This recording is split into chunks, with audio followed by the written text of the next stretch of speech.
আপনি কি জানেন ঘুম থেকে ওঠার পর খালি পেটে এক গ্লাস পানি পান করলে শরীরে এমন কিছু পরিবর্তন হয় যা আপনার সারাদিনের স্বাস্থ্য ও মনোযোগ ধরে রাখে?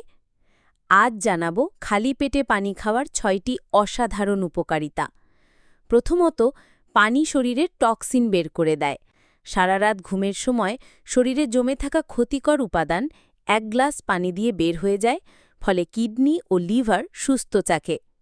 দ্বিতীয়ত, হজম শক্তি উন্নত করে। সকালে খালি পেটে পানি খেলে পাকস্থলী সক্রিয় হয় এবং খাবার সহজে হজম হয়। তৃতীয়ত, মস্তিষ্ক সক্রিয় রাখে। পর্যাপ্ত পানি রক্ত সঞ্চালন বাড়ায়, ফলে মনোযোগ ও স্মৃতিশক্তি ভালো থাকে। চতুর্থত, ত্বক সতেজ রাখে। পানি শরীরের আর্দ্রতা বজায় রাখে, ব্রণ কমায় এবং ত্বকের উজ্জ্বলতা বাড়ায়। পঞ্চমত, ওজন নিয়ন্ত্রণে সাহায্য করে। পানি ক্ষুধা নিয়ন্ত্রণে আনে এবং অতিরিক্ত খাবার খাওয়া কমিয়ে দেয়। ষষ্ঠত, রোগ প্রতিরোধ ক্ষমতা বাড়ায়।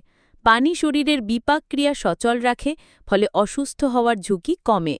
তাই প্রতিদিন সকাল শুরু হোক এক গ্লাস পানি দিয়ে। আপনি কি খালি পেটে পানি পান করেন? নিচে কমেন্টে জানাতে ভুলবেন না।